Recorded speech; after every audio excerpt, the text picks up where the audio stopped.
Good morning everyone. For today's ulam, pritong tilapia. O diba? Good for 3 talaga. May kasamang paksiw na saluyot. And this is cost 485 pesos. Nabili natin ito sa Kabayan Hypermarket. So sa mga Ilocano dyan, alam na this. Ayan, ito tatak Ilocano, bagoong. Ayan, paksiw. Siyempre may suka dyan. So, later, we'll see how to cook. Napakasimple pero gustong gusto yan ng mga Ilocano. Ayan, prepare na natin yung saluyot. So, agnating tayo, karuba. Sa mga Ilocano dyan, kaway-kaway. Ganito lang yung laman ng saluyot natin. Sa dulo lang talaga yung may ano. Oh. Okay, ganyan na lang ginagawa natin. Diba? This is 485 pills. Sabihin na natin 500 pills. Kaya ang palitan ngayon is 195. So, kalahati ng 195. Diba? So, magkano na yun? Ganun po kamahal ang gulay. Hindi naman tayo pwedeng hindi maggulay. Hindi naman pwedeng manok lang. Paano naman tayo na nagpapakahirap magtrabaho? So, kailangan natin ng energy. Kailangan natin magpalakas. Bawal magkasakit. Mahirap magkasakit.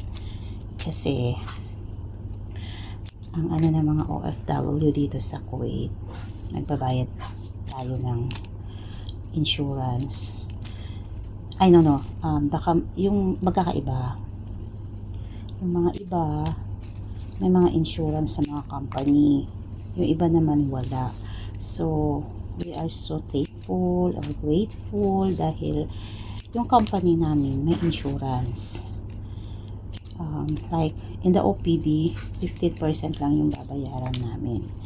Pero, pagka inpatient ka, 10%. Pero, ang laki din naman. Like the other day, inatake ng sakit sa yung gallbladder ng asawa ko, which is, alam na namin may gallstone siya. And, nag-iisip kami kung pupunta ba siya ng private or sa Ministry of Health, which is yung pinaka parang government namin. And, ang opening file sa ministry is 10 KD. And then, kung may injection is libre naman na. Kaya lang, iniisip ko kasi pag inadmit siya, 10 KD lang yung babayaran namin. Para sa operation, it's free. Then, yung room, it's 10 KD per day. And then, di pa natin alam kung ilang araw siya aabutin. Like what happened to me nung nagka-gallstone din ako. Like 9 days ako nagstay doon kasi hindi pa ako kaagad inoperahan. So, 90 na yon, di ba? 90 KD na kasi 10 KD per day. And aside from that, nakailang balik pa ako, di ba? Kaya ang hirap magkasakit dito. And that time wala pa akong insurance sa company ko, hindi pa ako bagong contract kasi noon. So, ayun, napakahirap magkasakit. Kasi kung magpapa-opera ka naman in private, inaabot yan ng 2,000 KD. So, it's 10% yung babayaran mo. So, magkano din yun. Diba? So, mas okay pa rin kahit papano sa ministry. Pero kung yun talagang gusto mo ng mabilis ang operasyon at talagang maayos na pag-aalaga, hindi naman yung ipa-priority ka talaga is good sa talaga private at may meron kang sariling insurance. Pero ayun nga, kung hindi naman enough yung pera mo, makikipagsapalaran ka na lang talaga sa ministry na kung uoperahan ka o hindi. Sad to say, hindi ka inoperahan, umuwi ka ulit, bibigyan ka ng gamot, another 5KD pala yung gamot, take home meds, pero free na yung laboratory and x-ray niya. And then pagbabalik ka ulit at gusto mong magpa-opera, nag-advise sila ng ultrasound, pwede daw sa outside. So pupunta ka ngayon sa private hospital, which is magagamit mo yung iyong insurance. So, mababayaran ka pa rin doon. Then, pagbalik mo sa kanila, another open file of 10KD. O, diba? Another open file na naman ng 10KD yung mga babayaran natin. Then, saka ka pa i-admit. Di pa alam kung kailan ka magpapa-admit. I-schedule ka pa. Lalo na pag hindi ka i-train.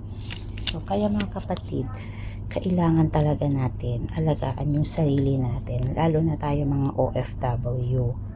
Kailangan ng pag-aalaga sa sarili. Lalo na dun sa mga mag-isa, walang family dito.